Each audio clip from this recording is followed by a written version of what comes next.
Okay, let's move towards the next one, configuration of ocean floor. मतलब बहरी फर्श की जो कॉन्फ़िगरेशन है या वो बनावट कह सकते हैं वो क्या होती है। Like earth the surface of ocean floor is not uniform as well. The undulating ocean floor is divided into the following parts. अब ओशन फ्लोर जो है वो डिफरेंट पार्ट्स में उसको हम डिवाइड कर सकते हैं। मतलब जो ज़मीन, जिस तरह ज़मीन की जो आप कह सकते हैं सरफेस है वो सेम नहीं होती, इसी तरह से जो ओशन का जो फ्लोर होता है वो भी इक्वल नहीं होता है। उसमें भी जो है अप्स एंड डाउन्स जो हैं वो आते रहते हैं। तो उसमें मतलब नशीबो फ्राज होते हैं, अप्स एंड डाउन्स होते हैं। तो वो भी उसके डिफरेंट जो हैं वो पार्ट्स हैं। The first one is continental shelf. The shallow part of sea which lies adjacent to the coastal area is called continental shelf.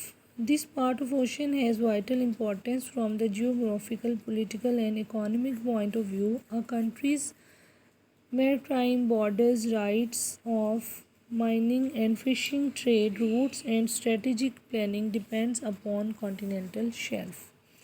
Okay, जो कॉन्टिनेंटल शेल्फ होते हैं उससे हम कह सकते हैं कि जहाँ पे समुद्रों के फर्श कम गहरे होते हैं उसे हम कॉन्टिनेंटल शेल्फ कहते हैं। जहाँ पे वो एडजंक्ट एरिया जो है वो कोस्टल एरिया क्या आप कह सकते हैं कि कम मतलब कम गहरा होता है, थोड़ा शैलो होता है, उसे हम कॉन्टिनेंटल शेल्फ कहते हैं।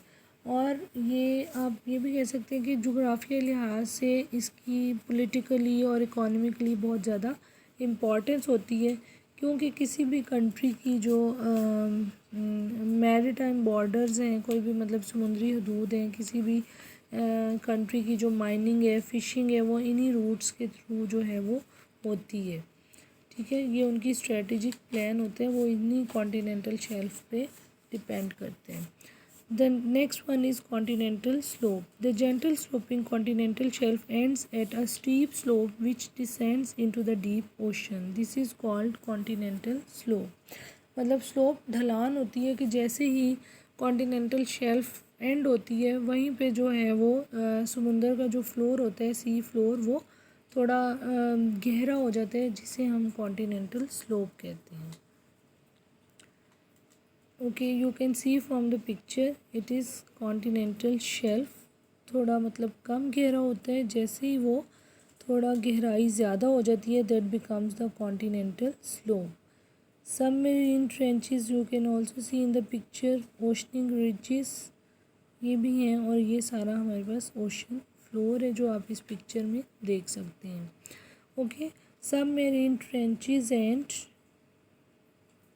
कैनन्स। अब कैनन्स और सबमरीन ट्रेंचेस मतलब ये खाइयाँ वगैरह क्या होती हैं।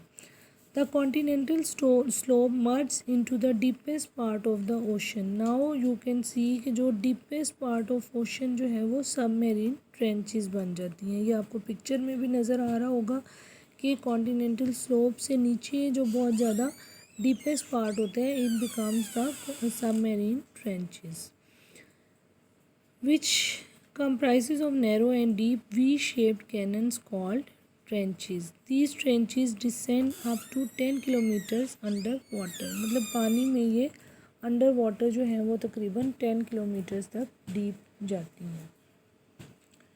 Then the last one is oceanic ridges. अब oceanic ridges क्या होती हैं, मतलब ये जो ढलान हमारे पास है ओशन की, ये क्या होती है, किस तरह से है, पहाड़ी जो सिलसिला है वो हमारे पास किस तरह से होगा। Let's see, the central portion of ocean is usually comprised of vast undulating plain. This part has an average depth of 4,500 to 6,000 meters. Volcanoes are also found in this portion in a series of a non-ending long ridge. This is called mid-oceanic ridge formed by the eruption of magma at divergent plate boundary. कि ये वो पहाड़ी सिलसिले आप इसको कह सकते हैं कि यहाँ पे पहाड़ी सिलसिले भी हो सकते हैं, और ये जैसे जैसे इसकी जो एवरेज डेप्थ है वो 4,500 से 6,000 मीटर्स तक होती है, और जो आतिशिशां या वॉल्केनिक इरप्शंस होती हैं उन पे ये बेस करते हैं।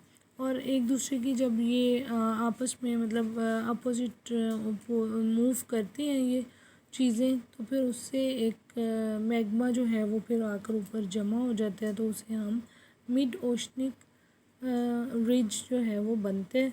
उस इरप्शन से जब मैग्मा जो है वो निकलता है और एक जगह पे जमा होना शुरू हो जाता है। Okay, understand everyone, this is the topic for today of yours. You have to read it very carefully and then make some short questions in your rough registers. Okay, thank you.